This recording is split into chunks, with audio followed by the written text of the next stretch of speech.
Hi guys. आज हम जिस टॉपिक के बारे में बात करने वाले हैं वो अक्सर हर डेवलपर को, जो रिएक्ट में काम करता है, फ्रंट एंड डेवलपर रिएक्ट में, अक्सर हर डेवलपर को वो प्रॉब्लम आती होगी।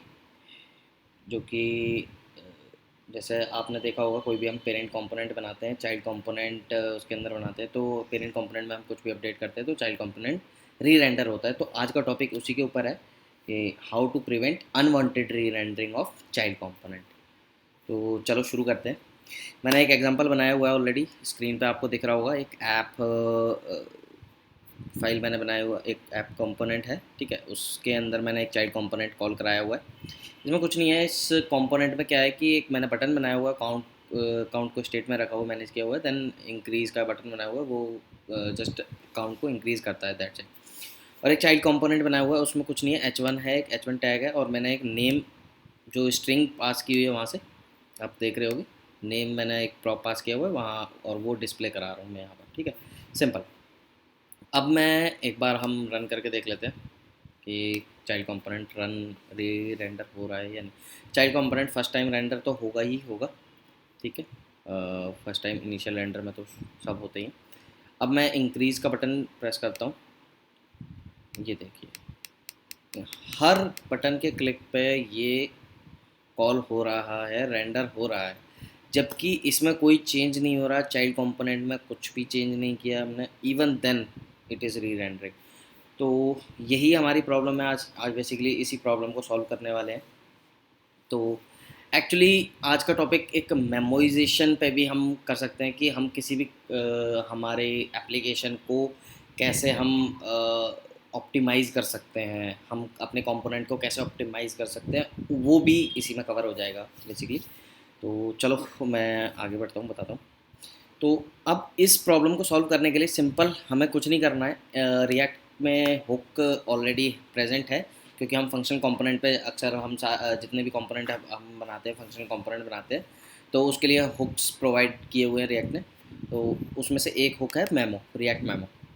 तो हम उसी को यूज़ करने वाले हैं सबसे पहले तो जब भी अगर ऐसा होता है कि चाइल्ड कंपोनेंट हमारा री रेंडर होता है बार बार बार बार, और उसके अननेसेसरी, मतलब कोई ज़रूरत नहीं है री रेंडर होने की, तो हम क्या कर सकते हैं, हम चाइल्ड कंपोनेंट को मेमो के अंदर हम पास कर सकते हैं, रैप करके। देन अब हम उसको सेव करते हैं, देन चेक करते हैं। अब हम देखेंगे तो ये री रेंडर नहीं होगा चाइल्ड कंपोनेंट, ठीक है। अब हम इंक्रीज़ करते हैं। काउंट तो इंक्रीज़ हो रहा है, आप देख रहे होगे, काउंट तो इंक्रीज़ हो रहा है, but there is no error, no rendering of child component, ठीक है। तो चाइल्ड कंपोनेंट रेंडर नहीं हो रहा है, ठीक है।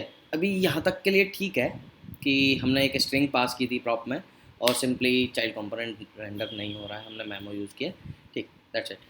नेक्स्ट, अगर हम चाइल्ड कंपोनेंट में सिर्फ स्ट्रिंग पास करने की बजाय हम एक एरे भी पास करें, एक एरे या फिर ऑब्जेक्ट भी पास करें, जो कि सपोज़ हमने एक एरे बनाया है सिंपल, और वो पास किया, और अभी हमने मेमो लगाया हुआ है, ठीक है। अभी हम स्ट्रिंग पास कर रहे थे, देन हमने एक एरे पास किया है, और हमने मेमो लगाया हुआ है। तो इस तरीके से तो ये री रेंडर नहीं होना चाहिए चाइल्ड, ठीक है। देन एक बार चेक कर लेते हैं कि री रेंडर हो रहा है या नहीं हो रहा है। तो इंक्रीज, अगेन इट्स री रेंडरिंग, यहाँ भी एक प्रॉब्लम है। इसको कैसे सॉल्व किया जाए? इसको सॉल्व करने के लिए सिंपल हमें क्या करना है कि ये जो डेटा है, ये जब भी पेरेंट कंपोनेंट री रेंडर होता है, जब भी हम काउंट इंक्रीज करते हैं, पेरेंट कंपोनेंट री रेंडर होता है, तो ये जो एरे और ऑब्जेक्ट है ये कॉल बाय रेफरेंस होते हैं बेसिकली। तो हर बार रेफरेंस चेंज हो जाता है, जब भी री रेंडर होगा हर बार न्यू रेफरेंस मिलता है उसको, और पिछले रेफरेंस से अलग होता है। तो वो चाइल्ड कंपोनेंट को क्या लगता है कि अलग वैल्यू मिली है उसको, तो उसको हमेशा दोबारा से री रेंडर करता है, वो अगेन री रेंडर करता है। तो इस प्रॉब्लम को हमें अब सॉल्व करना पड़ेगा। इस प्रॉब्लम को सॉल्व करने के लिए हमें रिएक्ट ने एक हुक दिया हुआ है, यूज़ मेमो, ठीक है। यूज़ मेमो का यूज़ करके हम इस प्रॉब्लम को सॉल्व कर सकते हैं, ठीक है। तो यूज़ मेमो का यूज़ करके हम करते हैं, एक बार चेक कर लेते हैं कि ये वर्क कर रहा है या नहीं कर रहा। रिफ्रेश कर लेते हैं। अब हम इंक्रीज़ करते हैं।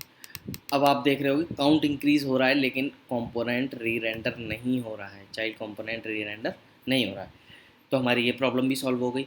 बट यहाँ पर एक केस है, यहाँ पर हम एक सिंपली हम देख रहे हैं कि यहाँ पर एरे में या एरे है या ऑब्जेक्ट है, तो यहाँ पर कोई डिपेंडेंसी नहीं है।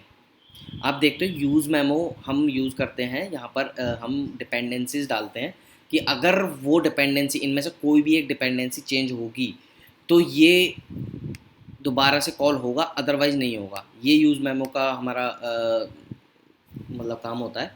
तो इस अगर हमारा एम्प्टी एरे होता है, कभी डिपेंडेंसी एरे एम्प्टी होता है, तो हम इस केस में यूज़ मेमो हमें यूज़ नहीं करना चाहिए।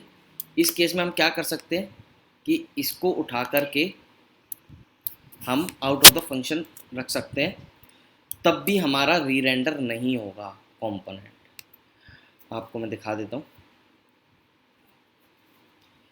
इंक्रीज़ करता हूँ मैं, काउंट इंक्रीज़ हो रहा है लेकिन चाइल्ड री रेंडर नहीं हो रहा है। क्यों? क्योंकि उसका जो रेफरेंस है वो कंपोनेंट री रेंडर हुआ, ना कि ये। अब ये चीज़ जो हमारा डाटा हमने एरे या ऑब्जेक्ट है हमारा कोई, वो हमने out of the function out of the component बनाया हुआ है, तो हम मतलब वो चीज़ रिएक्ट उसको री रेंडर नहीं करेगा, नया रेफरेंस नहीं बनेगा, तो सेम वैल्यू जाएगी, तो चाइल्ड कंपोनेंट री रेंडर नहीं होगा। बट अगर कोई ऐसा केस होता, ऑब्जेक्ट होता और उसमें कोई डिपेंडेंसी होती यहाँ पर, तो हमें यूज़ मेमो का यूज़ करना पड़ता, और अननेसेसरी हमें यूज़ मेमो यूज़ नहीं करना चाहिए। अननेसेसरी हमें यूज़ मेमो नहीं यूज़ करना चाहिए। ठीक है, तो अभी हम फ़िलहाल इसको वापस कर देते हैं जैसे था। ठीक है, तो अभी हम मेमो ही यूज़ कर रहे हैं फ़िलहाल के लिए।